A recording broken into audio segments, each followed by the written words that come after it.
हम जैनिज़्म यानी कि जैन धर्म के मोस्ट इम्पॉर्टेंट क्वेश्चन के बारे में देखेंगे। ठीक है, तो चलिए देखते हैं वो क्वेश्चंस कौन हैं। तो देखिए यहाँ पे फर्स्ट क्वेश्चन है, वो है जैन धर्म के संस्थापक एवं प्रथम तीर्थंकर कौन थे। ठीक है, तो देखिए यहाँ पे ऋषभ देव, अभिनंदनाथ, भद्रबाहु, पद्म प्रभु। देखिए यहाँ पे जो राइट ऑप्शन है वहाँ पे राइट ऑप्शन हो जाएगा ऋषभ देव। ठीक है, तो देखिए जो ऋषभ देव थे ये इनका जो एक अन्य नाम भी है, इन्हें हम आदिनाथ के नाम से भी जानते हैं। ठीक है, इनको हम जानते हैं किस नाम से, आदिनाथ। ठीक है, आदिनाथ इनका नाम था और इनका जो जन्म हुआ था वो बनारस में हुआ था। ठीक है, इनका जो जन्म हुआ था वो बनारस में हुआ था। और दूसरी इम्पोर्टेंट बात है ऋषभ देव के बारे में, इनका जो प्रतीक चिन्ह था वो सांड था। ठीक है, इनका जो प्रतीक चिन्ह था वो था सांड। ठीक है, चलिए आगे देखते हैं। देखिए जो हमारा नेक्स्ट क्वेश्चन है वो है जैन धर्म के 23वें तीर्थंकर कौन है। ठीक है, तो जैन धर्म के जो 23वें तीर्थंकर हैं वो कौन है, तो देखिए ऑप्शन है अभिनंदनाथ, भद्रबाहु, पद्म प्रभु और पार्श्वनाथ। तो देखिए यहाँ पे जो राइट ऑप्शन है, यहाँ पे राइट ऑप्शन है पार्श्वनाथ। ठीक है, फोर्थ ऑप्शन है पार्श्वनाथ। तो देखिए पार्श्वनाथ के बारे में कुछ और बात करते हैं। पार्श्वनाथ का जो प्रतीक चिन्ह है वो है सांप। ठीक है, प्रतीक चिन्ह क्या है, सांप। और ये कौन से हैं, 23वें तीर्थंकर हैं। ठीक है, देखिए आप इसको आसानी से याद रख सकते हैं। पार्श्वनाथ, यहाँ पे ऊपर जो ऐसे यहाँ पे देखिए बनाया गया है, यहाँ से याद रख सकते हैं कि इनका जो प्रतीक चिन्ह है वो क्या है, सांप। ठीक है, आगे देखते हैं। देखिए महावीर स्वामी का जन्म कब हुआ था। ठीक है, इनका जन्म कब हुआ, तो देखिए 499 ईस्वी पूर्व, 585 ईस्वी पूर्व, 599 ईस्वी पूर्व या 699 ईस्वी पूर्व। तो देखिए यहाँ पे जो राइट ऑप्शन हो जाएगा वो है 599 ईस्वी पूर्व में उनका जन्म हुआ था। और देखिए जन्म कहाँ हुआ था, तो जन्म हुआ था कुंडल ग्राम में। ठीक है, या कुंड ग्राम में, जो भी आप कह सकें, कुंड ग्राम या कुंडल ग्राम में इनका जन्म हुआ था। ठीक है, और देखिए जो महावीर स्वामी थे, महावीर स्वामी की जो पत्नी थी उनकी पत्नी का नाम था यशोदा। ठीक है, इनकी जो पत्नी थी उनकी पत्नी का नाम था यशोदा। और इनकी पुत्री थी, इनकी पुत्री का नाम था प्रियदर्शना। ठीक है, याद रखिएगा, इनकी पुत्री का नाम था प्रियदर्शना। ठीक है, इनकी पुत्री का नाम था प्रियदर्शना। चलिए आगे देखते हैं। देखिए हमारा जो नेक्स्ट क्वेश्चन है, महावीर स्वामी के पिता सिद्धार्थ किस कुल के शासक थे। ठीक है, तो देखिए जो सिद्धार्थ थे वो महावीर स्वामी के पिता थे। ठीक है, सिद्धार्थ जो थे वो स्वामी के पिता थे, महावीर स्वामी के पिता थे। और देखिए यात्री कुल, मौर्य वंश, यात्री कुल या चालुक्य कुल। तो देखिए यहाँ पे राइट ऑप्शन हो जाएगा यात्री कुल। ठीक है, पहला हो जाएगा राइट ऑप्शन।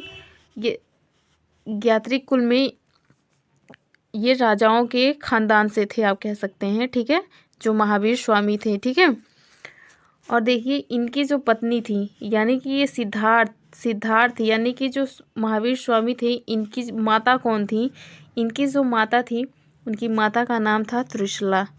ठीक है, इनकी माता का नाम था त्रिशला, याद रखिएगा। आगे देखते हैं। देखिए अगला क्वेश्चन है, जैन धर्म के 24वें व अंतिम तीर्थंकर कौन है। ठीक है, तो देखिए जैन धर्म के, देखिए नमीनाथ, अरिष्टनेमी, पार्श्वनाथ, महावीर स्वामी।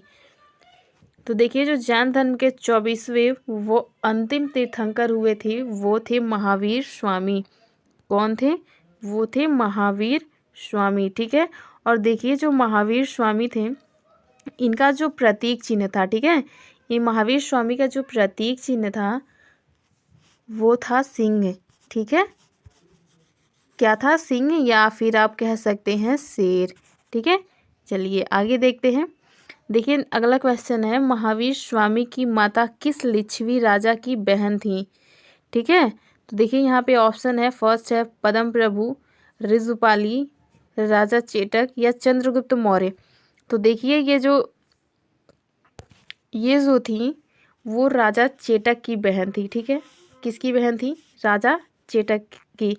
ठीक है, ये देखिए महावीर स्वामी की माता, इसको याद रखिएगा, महावीर स्वामी की जो माता थी वो कौन थी? त्रिशला। ठीक है, त्रिशला। चलिए आगे देखते हैं। महावीर स्वामी की पुत्री का क्या नाम था? ठीक है, महावीर स्वामी की जो पुत्री थी उसका क्या नाम था? देखिए, प्रियदर्शना, न्याय दर्शना, मृदुलिनी, अरुणोज्या। ठीक है, तो यहाँ पे देखिए जो महावीर स्वामी की जो पुत्री थी उसका नाम था प्रियदर्शना और उसका एक और नाम भी था अरुणोज्या। ठीक है, तो ऑप्शन सही हो जाएगा पहला और चौथा। ठीक है, ये दोनों हैं राइट ऑप्शन। ये थी उनकी पुत्री प्रियदर्शना और अरुणोज्या। ठीक है, चलिए आगे देखते हैं। देखिए, जैन साहित्य को अन्य किस नाम से पुकारा जाता है? ठीक है, जैन साहित्य को अन्य किस नाम से पुकारा जाता है? तो देखिए, जैन साहित्य आगमन, जातक, आगम, निगमन। तो देखिए यहाँ पे जो राइट ऑप्शन हो जाएगा वो है आगम। तो जैन साहित्य को किस नाम से पुकारा जाता है अन्य? तो वो हो जाएगा आगम। ठीक है, आगे देखते हैं। देखिए, जैन धर्म का श्वेतांबर व दिगंबर का विभाजन कब हुआ था? ठीक है, जैन धर्म का श्वेतांबर और दिगंबर का विभाजन तुगलक के समय में, जाट के समय में, चंद्रगुप्त मौर्य के समय में, बिंबिसार के समय में। ठीक है, तो देखिए ये जो दोनों गुट का विभाजन हुआ था वो राइट ऑप्शन है, चंद्रगुप्त मौर्य के समय में इनका विभाजन हुआ था। ठीक है, और देखिए ये जो श्वेतांबर थे और जो दिगंबर थे, इन लोगों का थोड़ा सा इसके बारे में डीप स्टडी करते थे।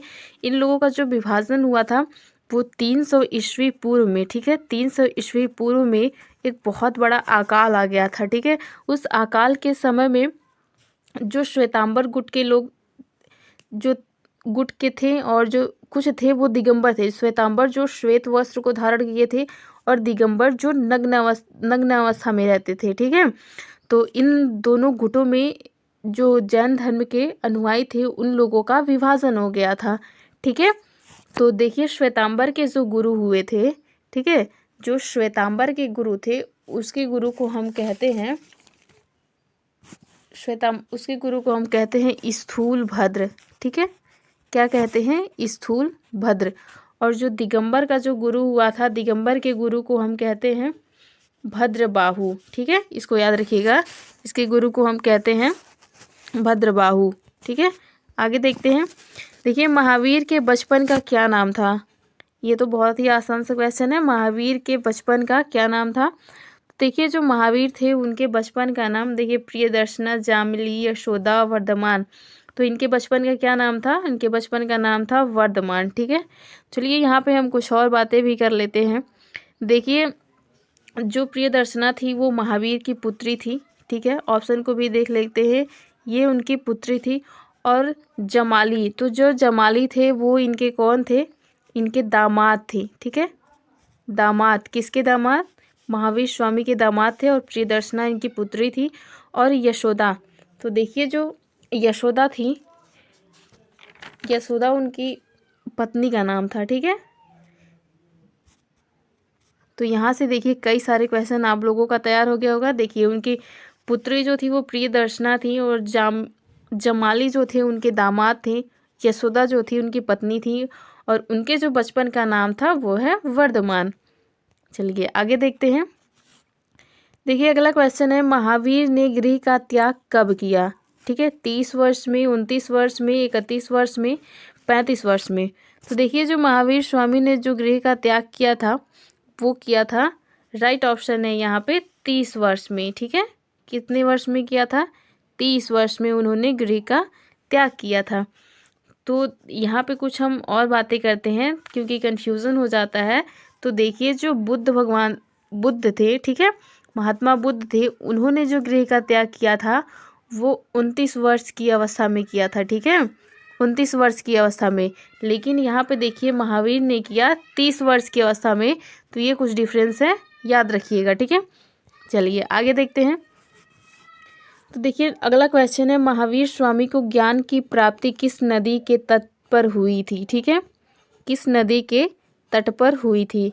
देखिए, ऑप्शन है निरंजना नदी, ऋजुपाली नदी, फाल्गु नदी, पुनपुन नदी। तो देखिए यहाँ पे जो राइट ऑप्शन है वो है ऋजुपाली नदी। ठीक है, यहाँ पे क्या है, ऋजुपाली नदी। तो देखिए यहाँ पे भी हम कुछ और बात कर रहे हैं। देखिए जो बुद्ध थे, बुद्ध को जो ज्ञान की प्राप्ति हुई थी वो हुई थी निरंजना नदी के तट पर। ठीक है, निरंजना नदी को ही फाल्गु नदी कहते हैं। ठीक है, वो बुद्ध की बात मैं कर रही हूँ, बुद्ध को कहाँ पे हुई थी। ठीक है, लेकिन महावीर स्वामी को हुई थी ऋजुपाली नदी के तट पर हुई थी।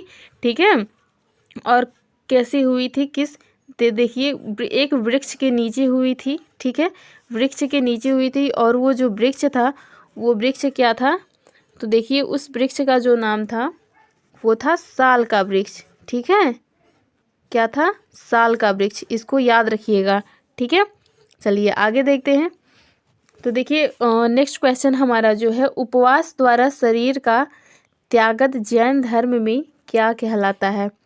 ठीक है, पहले हम ये समझते हैं कि आखिर ये त्यागत क्या है। ठीक है, आप सोच रहे होंगे ये त्यागत क्या है, तो त्यागत का मतलब होता है त्याग करना। ठीक है, त्यागत का मतलब क्या होता है, त्याग करना। ठीक है, तो यहाँ पे देखिए उपवास द्वारा शरीर का त्यागत जैन धर्म में क्या कहलाता है। तो ऑप्शन देखिए, सित्रियंगी, युगलपीठ, थेरापंथी या संलेखना। तो देखिए यहाँ पे जो राइट ऑप्शन हो जाएगा, ठीक है, यहाँ पे जो राइट ऑप्शन हो जाएगा वो है संलेखना। ठीक है, तो देखिए संलेखना है, संलेखना में उपवास द्वारा यानी कि फास्ट रखा जाता है, उस तरीके से वो लोग अपने शरीर का त्याग करते हैं। यदि आपने चंद्रगुप्त मौर्य के बारे में पढ़ा हो तो चंद्रगुप्त मौर्य ने इसी विधि के, संलेखना विधि के द्वारा ही उन्होंने अपने शरीर का त्याग किया था। ठीक है, चंद्रगुप्त मौर्य ने। चलिए आगे देखते हैं। देखिए हमारा अगला क्वेश्चन है, प्रथम जैन महासभा का आयोजन कब और कहाँ हुआ था। ठीक है, प्रथम जैन महासभा का आयोजन कब और कहाँ हुआ था। तो यहाँ पे देखिए दो क्वेश्चन है, कब और कहाँ, ये अलग अलग करके भी पूछ सकता है। तो देखिए ऑप्शन है 200 ईस्वी पूर्व पाटलिपुत्र, या 400 ईस्वी पूर्व, 500 ईस्वी पूर्व, 300 ईस्वी पूर्व। तो देखिए इसका जो आयोजन था वो हुआ था, राइट ऑप्शन है 300 ईस्वी पूर्व पाटलिपुत्र। ठीक है, चौथा हो जाएगा राइट ऑप्शन, 300 ईस्वी पूर्व पाटलिपुत्र में हुआ था। ठीक है, चलिए आगे देखते हैं। देखिए अब नेक्स्ट क्वेश्चन है, प्रथम जैन महासभा का अध्यक्ष कौन था। ठीक है, तो देखिए इसका ऑप्शन दिया है क्षमा श्रवण, स्थूलभद्र, भद्रबाहु। ठीक है, तो देखिए यहाँ पे जो राइट ऑप्शन हो जाएगा वो है स्थूलभद्र। ठीक है, प्रथम जैन महासभा का अध्यक्ष कौन है, तो वो है स्थूलभद्र। ठीक है, और देखिए जो क्षमा श्रवण जो थे, इनके बारे में भी हम कुछ बात कर रहे हैं। जो क्षमा श्रवण थे ये द्वितीय जैन संगति समिति के 6वीं शताब्दी में, ठीक है, वो अध्यक्ष बने थे क्षमा श्रवण। ठीक है, और वो भी बल्लभी में, जो कि गुजरात में है। ठीक है दोस्तों, यदि वीडियो अच्छी लगती हो तो उसे लाइक शेयर एंड सब्सक्राइब जरूर करें। Thanks for watching.